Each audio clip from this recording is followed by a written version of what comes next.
Bonjour, donc je vais vous présenter aujourd'hui les travaux de Santé publique France sur la sensibilisation du grand public en santé mentale. Alors, pour commencer, un retour sur les principales actions 2025 de Santé publique France dans le cadre de la grande cause nationale santé mentale.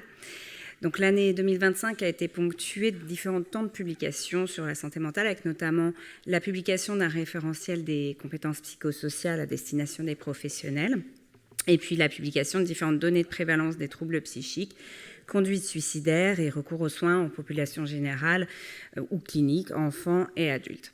Il y a également eu la publication d'un dossier dédié à la santé mentale et assez déterminant dans la revue Santé en Action que je vous invite à consulter. Voilà, je ne cite évidemment pas tout et vous pouvez retrouver l'ensemble des publications sur le site de l'agence. Voilà, ces données de surveillance et d'observation, elles nous permettent d'orienter notre stratégie de prévention. Nos actions de prévention en santé mentale, elles reposent sur 3 axes: le soutien au développement des compétences psychosociales, l'information et la communication, et puis l'identification, l'évaluation et l'aide au déploiement d'interventions efficaces, avec, pour exemple, l'évaluation du dispositif Vigilance que vous connaissez tous. En termes de communication grand public, on a eu 3 temps forts en 2025. La rediffusion de la campagne J'en parle à destination des adolescents durant les mois de juillet et août 2025. Le lancement du site Santé mentale Info Service destiné aux adultes et sa campagne de promotion diffusée de septembre à novembre, suivie de la campagne grand public TV Radio à qui ressemble, diffusée en novembre et décembre. Alors, concernant la stratégie de communication à destination du grand public, elle repose sur 3 objectifs majeurs. Le premier, c'est de promouvoir la santé mentale et le bien-être psychique, en sensibilisant la population à l'importance de la santé mentale comme composante essentielle de la santé globale et en encourageant l'adoption de comportements qui sont favorables. Le deuxième axe, prévenir le mal-être, les troubles psychiques et les conduites à risque associées, en informant sur les signes de souffrance psychique et les ressources disponibles pour favoriser un repérage précoce et l'accès aux soins. Et puis, dernier axe, lutter contre la stigmatisation et favoriser l'inclusion des personnes concernées par un trouble psychique. Donc, on mène des campagnes de communication en santé mentale à destination du grand public depuis 2021. Elles servent alternativement ces 3 axes. Et au cœur de la stratégie, il y a le site Santé mentale Info Service qui vient également servir ces 3 objectifs.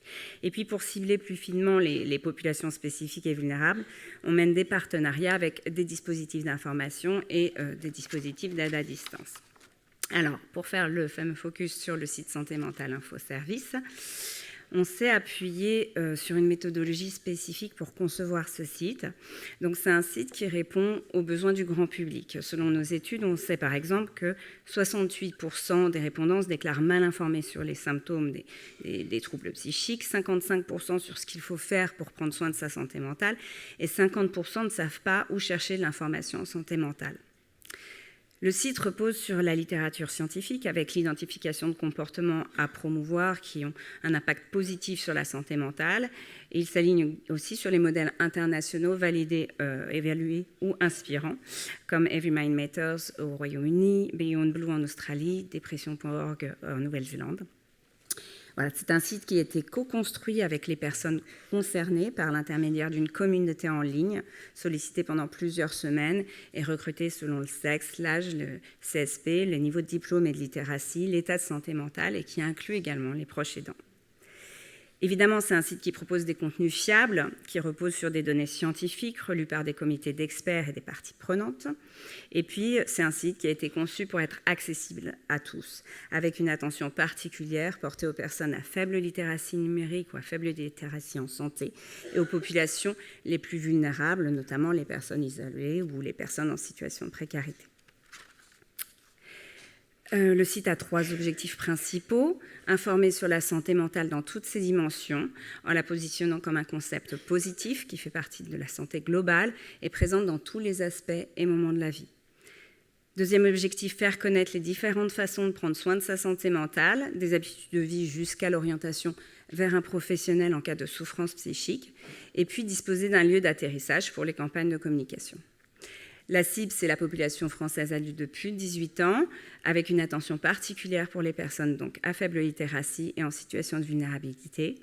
Les contenus reposent principalement sur des articles qui délivrent des informations et des conseils, des vidéos d'experts, des quiz, des outils comme le journal du sommeil, le journal de gratitude, des outils de relaxation, un annuaire des ressources, etc. Le site, là, tel qu'il a été mis en ligne, est une première version. Il est destiné à évoluer. Il y a des articles et des contenus complémentaires, notamment pour les populations à risque qui sont à venir, des nouveaux outils et de nouvelles fonctionnalités. Donc voilà, l'arborescence du site. Le site, il propose 5 grandes rubriques. Une rubrique pour comprendre la santé mentale et ses déterminants. Une rubrique pour en prendre soin, parce qu'on sait bien ce qu'il faut faire pour prendre soin de sa santé physique, mais moins pour sa santé mentale.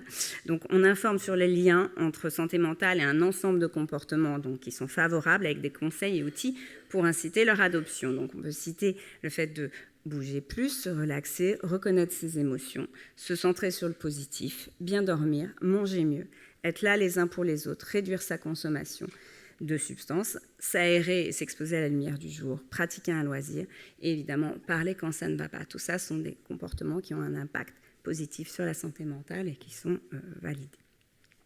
Il y a également la partie qui vise à favoriser le repérage de la souffrance psychique et des symptômes des troubles les plus courants, c'est-à-dire les troubles anxieux et dépressifs.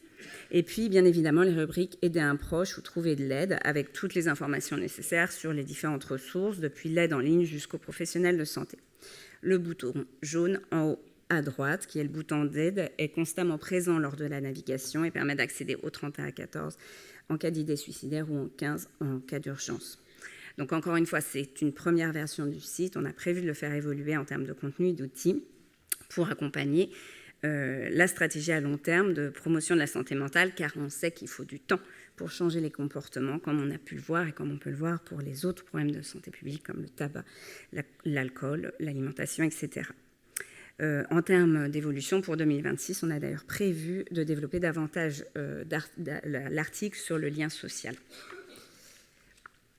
Voilà, rapidement, en ce qui concerne l'univers graphique, le site aspire à une identité visuelle qui positionne la santé mentale donc comme un concept positif, en utilisant une palette colorielle douce, travaillée pour être lisible, notamment au regard des contraintes d'accessibilité RG2A, un traité illustratif proche de la bande dessinée pour ancrer le sujet dans le quotidien de façon tendre et ludique, et bien évidemment une représentation inclusive de la société.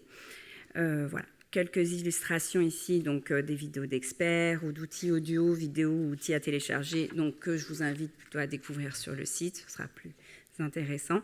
Et puis un exemple là de la page d'accueil du site Santé Mentale Infoservice en utilisant un téléphone mobile.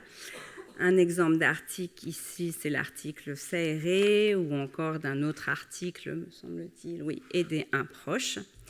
Et pour finir, en 2026, il est prévu un fil rouge sur les réseaux sociaux dans le but de promouvoir le site et d'augmenter sa notoriété.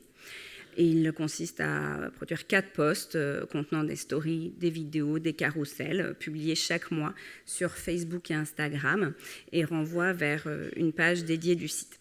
Donc ici, vous avez un exemple des posts de janvier et de février et donc vous devriez en croiser tout au long de l'année si vous fréquentez ces réseaux sociaux.